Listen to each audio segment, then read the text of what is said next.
Bismillahirrahmanirrahim. Assalamualaikum warahmatullahi wabarakatuh. Alhamdulillah, assalatu wassalamu ala khatamin nabiyyin wal mursalin wa ala alihi wa sahbihi wa man tabi'ahum bi ihsanin ila yaumil qiyamah.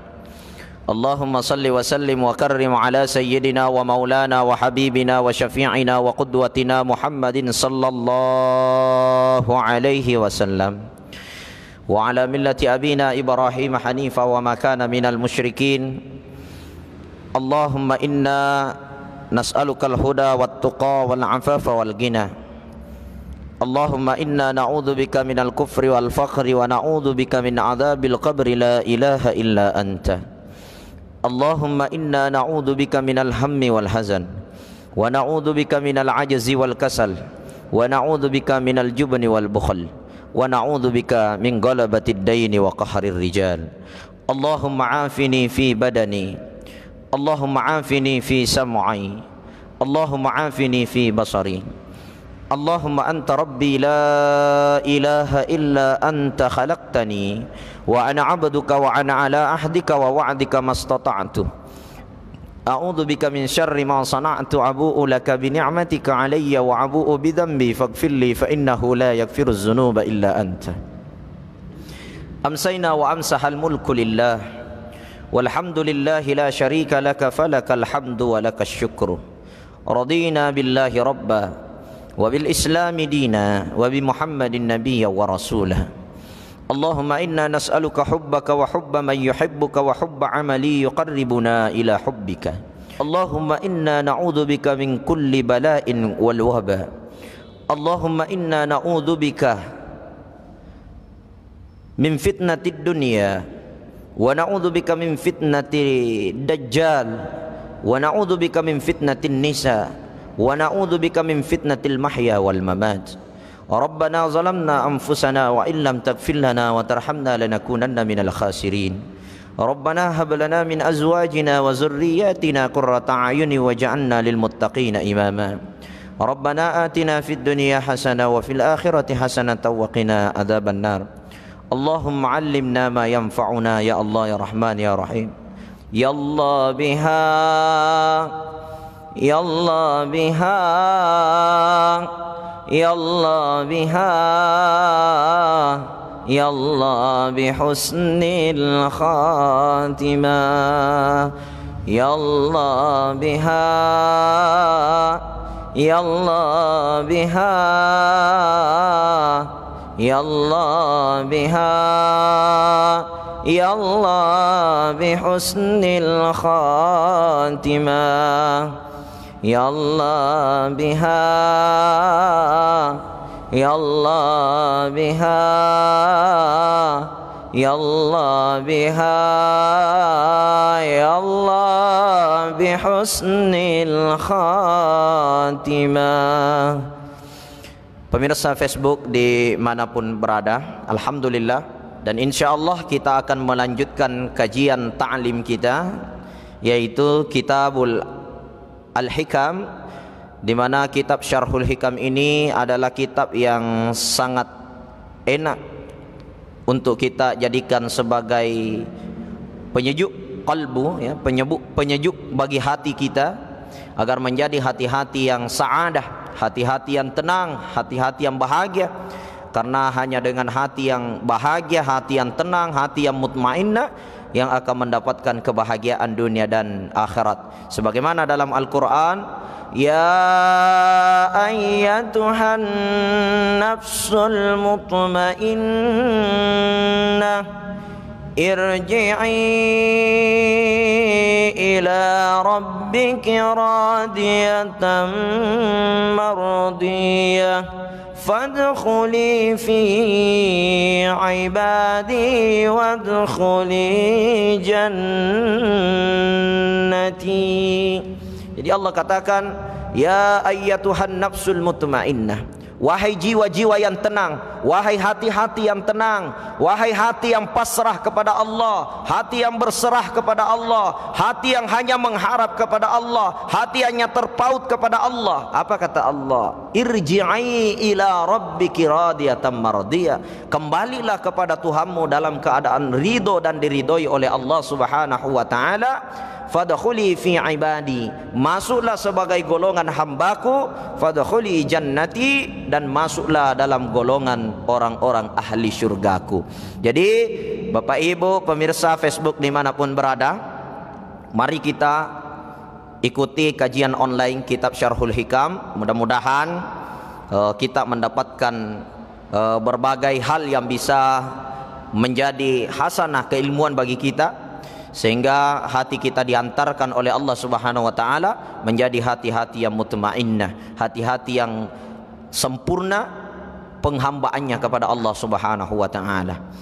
Nah, pemirsa dirahmati Allah, sebelum kita melanjutkan pengajian kita, sahabat teman-teman Facebook dimanapun berada, silakan di-share ya, dibagikan ke grup-grup kita, dibagikan ke beranda-beranda kita, ajak teman-teman untuk nonton bareng ya.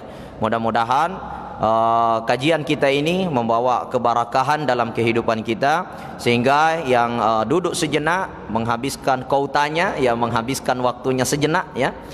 Ya, kita menambah hasanah ilmu. Mudah-mudahan kita mendapatkan pahala yang dijanjikan oleh Rasulullah sallallahu alaihi wasallam. Siapa yang duduk sejenak dalam majelis ilmu, kemudian ia istami' wa ansit, dia duduk mendengarkan, dia perhatikan apa yang disampaikan dari ayat-ayat Allah dan hadis-hadis Rasulullah sallallahu alaihi wasallam, maka apa kata Nabi? Khairum min alfi raka'atin, lebih mulia daripada 1000 rakaat salat sunnah. Jadi mudah-mudahan yang menyaksikan channel ini, yang membagikan channel ini dan terus menonton sampai habis, mereka mendapatkan pahala seperti melaksanakan salat sunat 1000 rakaat insyaallah, dan menjadi pemberat timbangan amal kita nanti di hari kemudian, dan tentunya kita semua dikumpulkan oleh Allah di dalam syurganya insyaallah rabbul alamin. Pemirsa Facebook dimanapun berada, kajian kitab Al-Hikam pada sore hari ini, yang kita masuk di bab yang kedua, yaitu babul uzlah ya, babul uzlati, bab yang membahas tentang uzlah ya. Apa itu uzlah? Al-uzlah bimakna al-khalwatu fid dunya, wal khalwatu lid dunya, wal khalwatu ila dunya. Jadi di sini Syekh Athaillah As-Sakandari mengatakan uzlah itu maknanya adalah menyendiri atau berkhalwat di dunia ini, fit dunia, berkhalwat di dunia. Kemudian al-uzlatu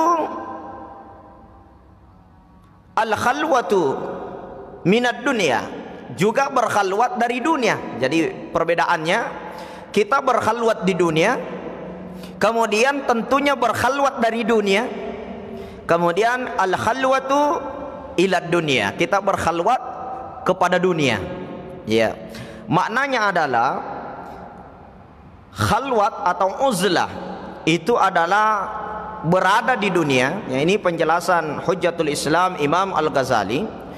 Makna daripada uzlah itu kita berkhalwat di dunia atau menyendiri di dunia, tentunya untuk meninggalkan dunia ya. Makanya di sini ada keterangan dari Imam Al-Ghazali, ia mengutip kisah Nabiullah Isa alaihi salam. Jadi Nabiullah Isa alaihi salam, ia pernah berkata, kalau kamu duduk dengan orang mati, maka kamu akan mati sebelumnya. Yaitu, inilah makna dari mutu qabla antamutu. Ya, matilah kamu sebelum engkau mati. Ya. Jadi maknanya adalah kalau kamu duduk kepada orang yang mati, bersama dengan orang yang mati, maka kamu akan mati sebelum kamu mati. Ya. Apa makna daripada kalimat yang sangat hakikiyah ini ya, yang sangat dalam ini? Ulama kita mengatakan sebelum kita meninggalkan dunia ini, maka kita harus melepaskan seluruh ketergantungan kita kepada dunia, sehingga kita menjadikan hati kita itu hanya bergantung kepada Allah. Sehingga dalam Al-Quran itu, walladzina amanu asyaddu hubban lillah, sungguh orang-orang yang beriman itu asyaddu hubban lillah, kecintaannya sangat besar dan hanya tergantung sebesar-besarnya lillah, hanya untuk Allah Subhanahu wa taala. Jadi ini adalah hakikat dan makna daripada uzlah. Ya. Di sini terdapat kalimat di dalam kitab Al-Hikam, ya. Syekh Athaillah mengatakan, ma nafa'al qalbah syai'un mithla uzlatin yadkhulu biha midanu fikratin. Midanu fikratin, ya. Ma nafa'al qalbah, ya, syai'un mithla uzlatin, tidak ada sesuatu yang lebih bermanfaat bagi hati seorang manusia kecuali uzlah. Artinya tidak ada sesuatu yang lebih bermanfaat apapun itu, mau bicara iman, mau bicara takwa, mau bicara amal, mau bicara perkakas apapun di dunia ini. Apa kata Syekh Athaillah? Ma nafa'al qalba syai'un mithla uzlah, ya. Tidak ada yang lebih bermanfaat bagi hati manusia kecuali uzlah. Apa itu uzlah? Tadi kita jelaskan, uzlah bermakna menyendiri dari dunia, menyendiri kepada dunia dan menyendiri untuk dunia. Artinya tetap dalam dunia, harapan kita untuk Allah dan berputar dalam kategori di dunia. Bukan berarti kita tinggalkan dunia. Ya, menyendiri kita tinggalkan semua pekerjaan dunia, menyendiri kita meninggalkan semua bukan itu maknanya. Makanya di sini dikatakan al-khalwatu fit dunya ila dunya minad dunya. Ya, perbedaannya sangat tipis tapi maknanya tetap berputar di dunia, namun sebenarnya tujuan kita hanya untuk Allah, sehingga disambung dengan kalimat yang sangat mendalam, yaitu mutu qabla an tamut, ya. Matilah kamu sebelum kamu mati. Dijelaskan Nabiullah Isa pernah mengatakan, itu dikutip oleh Imam Al-Ghazali yang juga dimasukkan di dalam kitab Syarhul Hikam ini, bahwa makna matilah sebelum mati, kalau kita duduk dengan orang mati maka kita akan mati sebelum mati. Apa maknanya? Kita harus senantiasa duduk dengan orang-orang yang tidak banyak menceritakan perkara dunia. Kita harus banyak-banyak bercerita dengan orang-orang yang banyak membahas dengan perkara-perkara akhirat. Itu makna daripada mutu qabla an tamut. Jadi pemirsa dirahmati Allah Subhanahu wa taala, kalau kita duduk dengan orang-orang yang banyak menceritakan tentang dunia, maka hati kita akan berbunga-bunga tentang dunia sebelum dunia kita miliki. Coba kalau kita duduk dengan orang-orang yang menceritakan tentang bagaimana impian mencapai ini, ya, bagaimana membangun ini, maka sebelum kita membangun, sebelum kita mencapai derajat kekayaan atau derajat jabatan yang sedang kita bahas, maka sebenarnya hati kita itu sudah berbunga-bunga dengan perkara dunia. Tapi kalau kita duduk dengan orang mati, bimakna kita berbicara yang dengan orang-orang yang membicarakan tentang akhirat, membicarakan tentang bagaimana perkara setelah kehidupan dunia ini, maka kita akan sampai kepada akhirat sebelum kita ke akhirat itu sendiri. Ini makna hakikatnya orang yang banyak menceritakan tentang akhirat, kekuasaan Allah, menceritakan kehidupan setelah kehidupan dunia, maka sebenarnya kita telah dibawa dalam ketenangan atau disebut dengan uzlah. Itulah yang disebut dengan mengasingkan diri dari dunia. Jadi pemirsa dirahmati Allah Subhanahu wa taala, kita melihat keadaan saat ini seakan-akan Allah Subhanahu wa taala sedang memerintahkan kita untuk uzlah, yaitu keadaan pandemi Covid-19 saat ini mewabah di mana-mana, bahkan bukan cuma di Indonesia, di seluruh dunia. Bahkan hari ini Ka'bah tidak bisa lagi ditempati untuk tawaf bagi jamaah umrah. Bahkan saat ini Masjid Nabawi yang di dalamnya ada raudah, di mana raudah antara mimbarku kata Nabi dengan kuburku itu adalah raudah min riyadil jannah, itu adalah taman-taman surga yang ada di dunia. Di mana siapa yang berdoa yustajabud du'au fi hadzal maqam, maka di tempat itu akan diijabah doa-doa apa saja di tempat itu.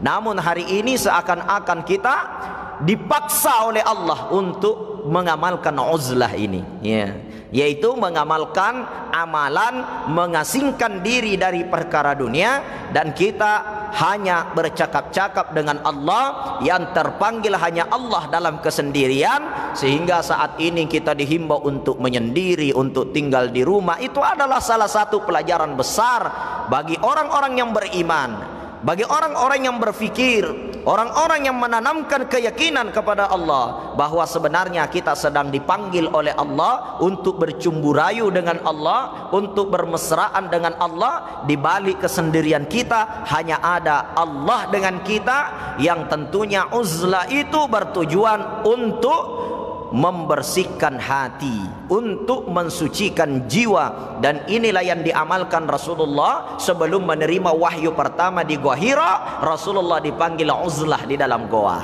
ya, menyendiri di dalam goa. Kemudian Rasulullah mengingat-ingat Allah, meneteskan air mata dengan istighfar. Ia qiyamul lail di dalam goa, ia mengurangi makan, mengurangi pikiran dunia. Di dalam goa itu ternyata ada salah satu tersingkap sebuah rahasia, yaitu diberikannya wahyu pertama Rasulullah di Gua Hira setelah ia beruzlah. Apa itu? Turun ayat pertama, Iqra bismi rabbikal ladzi khalaq, khalaqal insana min 'alaq, Iqra wa rabbukal akramul ladzi 'allama bil qalam, 'allamal insana ma lam ya'lam.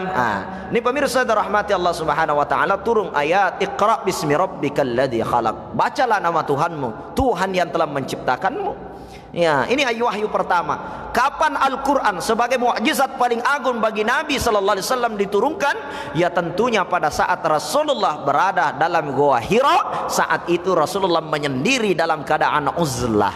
Jadi uzlah itu adalah sunnah Nabi. Siapa yang menyendiri, ia mengingat-ingat Allah. Bahkan hampir seluruh Nabi dan Rasul diberikan kekuatan dan kehebatan menjadi manusia pilihan di sisi Allah, diawali duduk dengan uzlah. Jadi dengan hadirnya fenomena COVID-19 ini, insya Allah mudah-mudahan kita belajar menjadi orang-orang yang uzlah, ya, menyendiri daripada kehidupan pernak-pernik dunia.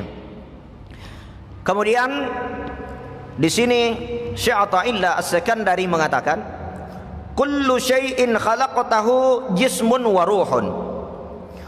Kullu syai'in, segala sesuatu, khalaqtahu jismun wa ruhun, diciptakan oleh Allah Subhanahu wa taala. Jismun memiliki jasad, memiliki jisim, memiliki jasad, memiliki zahir, ya. Wa ruhun, dan memiliki ruh, ya.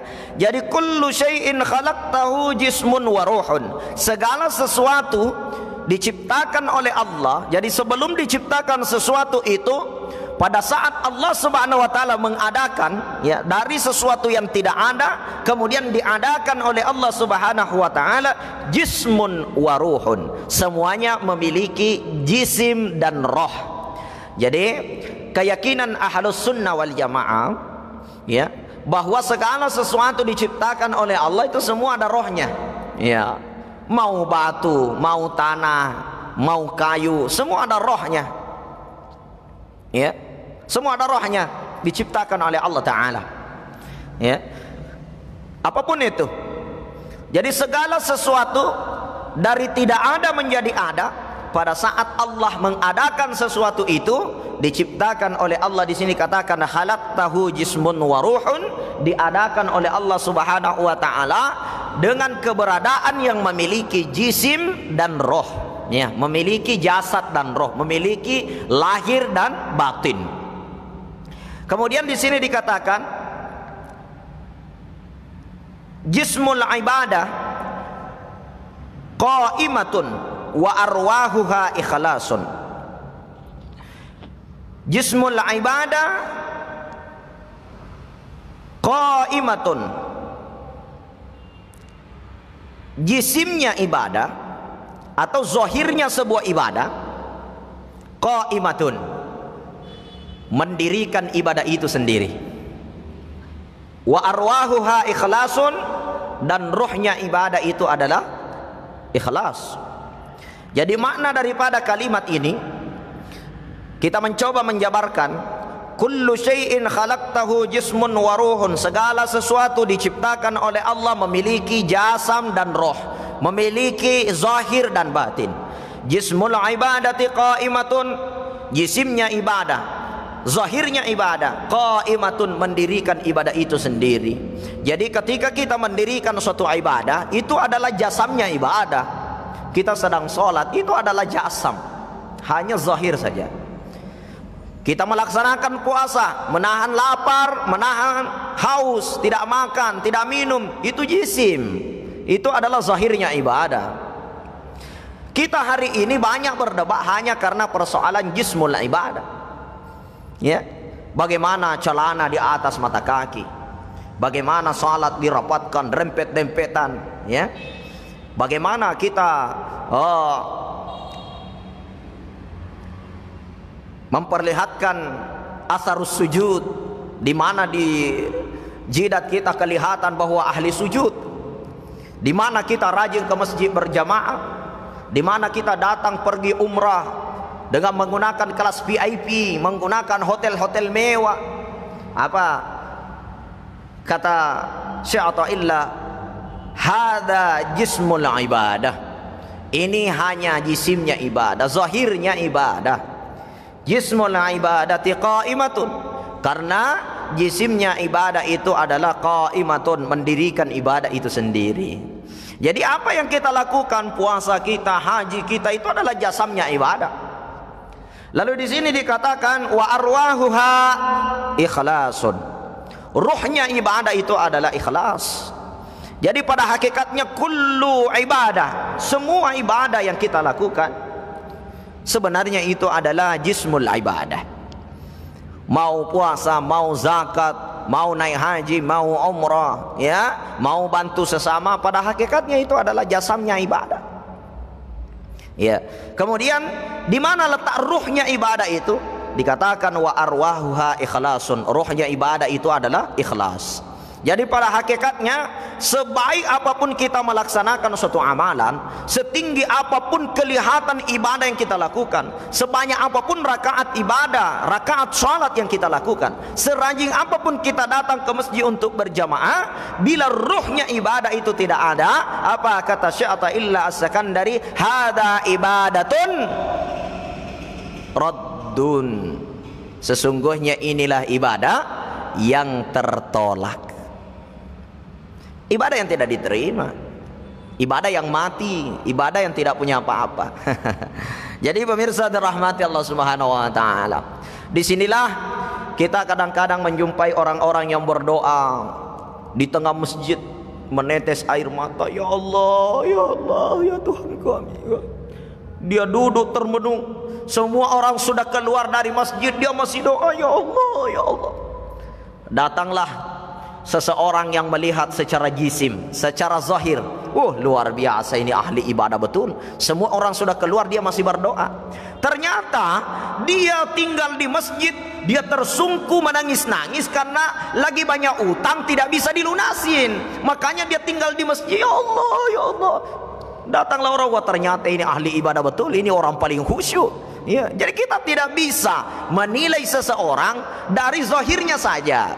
Dia datang tersungku, termenung, lama keluar dari masjid. Kenapa? Di rumahnya lagi ada penagihan datang, dia tidak punya uang, lagi mau ditagih bayar utang, tinggal di masjid lama-lama berdoa. Kenapa? Karena dia lagi dihimpit masalah utang yang sangat besar. Kemudian kita melihat secara kasat mata, kita katakan, wah inilah ahli ibadah, inilah orang paling khusyuk, inilah orang yang paling bagus doanya. Belum tentu.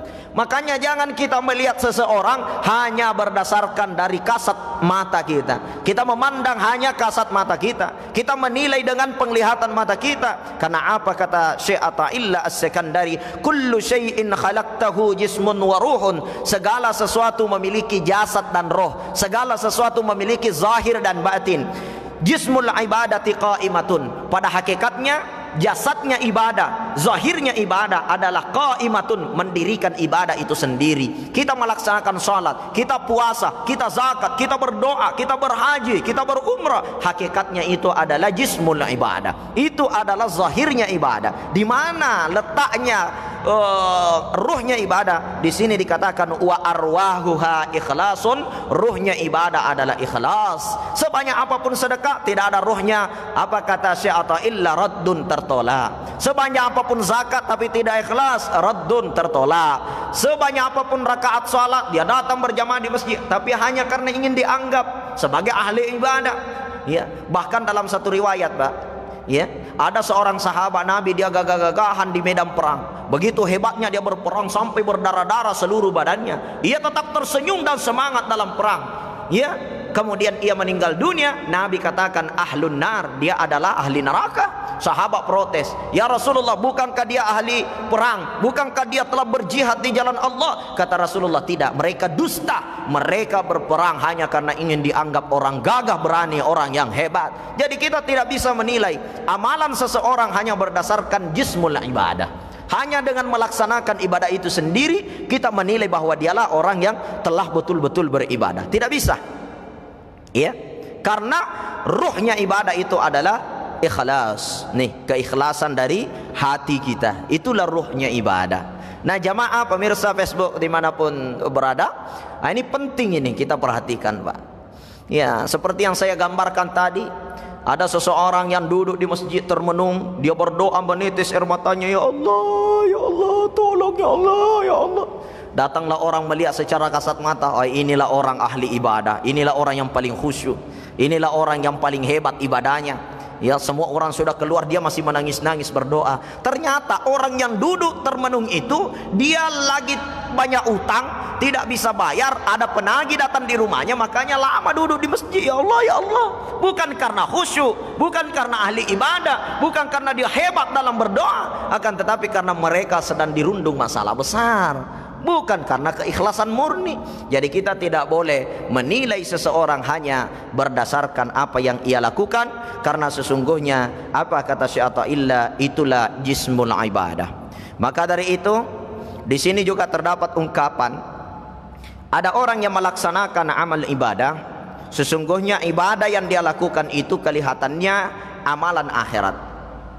Nah, kemudian hakikatnya adalah amalan dunia. Dan kadang kita melihat orang yang melaksanakan amalan akhirat tapi hakikatnya amalan dunia. Nah, tentunya insya Allah pertemuan kita esok hari di live kita akan kita lanjutkan pengajian kita. Dan sebentar saya masih ada interaktif melalui Zoom, ya, bersama dengan sahabat-sahabat Aslam Group untuk kita mengadakan rapat melalui rapat Zoom, ya, di berbagai wilayah. InsyaAllah sebentar jam 5 lewat kita ada rapat inti. Jadi pengajian untuk Syarhul Hikam pada sore hari ini kita tutup sampai di sini. Dan insya Allah pertemuan selanjutnya mudah-mudahan kita diberi umur panjang, diberikan kuota yang banyak, ya, diberikan jaringan yang bagus sehingga tetap kita bisa menyaksikan siaran live yang insya Allah mudah-mudahan menjadi barokah dalam kehidupan kita insya Allah. Dan pembahasan kita selanjutnya kita akan lanjutkan tentang persoalan uzlah ini. Tadi kita telah menjelaskan bahwa ada orang yang mengamalkan suatu ibadah kelihatannya ibadah akhirat tapi sebenarnya hanya dunia semata, dan ada orang yang melaksanakan ibadah dunia, artinya melakukan amalan-amalan dunia, perbuatan-perbuatan dunia, namun hakikatnya mendapatkan pahala akhirat. Dan insyaallah kita akan membahas di pertemuan selanjutnya seperti apa amalan dunia yang dilakukan oleh seseorang kemudian dia mendapatkan pahala akhirat, dan seperti apa orang yang melaksanakan sebuah perbuatan akhirat kelihatannya tapi sebenarnya dia tidak mendapatkan apa-apa kecuali hanya itu adalah perbuatan dunia saja. Dan insyaallah kita akan mengkaji dari kitab Al-Hikam tentunya dengan dasar-dasar dari Al-Quran dan Sunnah Rasul Sallallahu Alaihi Wasallam. Mungkin ini yang saya sampaikan, mohon maaf atas segala kekurangan. Wabillahi taufiq was sa'adah, hadanallahu wa iyyakum ila sabilis salam. Subhanakallahumma wa bihamdika asyhadu an la ilaha illa anta astaghfiruka wa atubu ilaik. Assalamualaikum warahmatullahi wabarakatuh.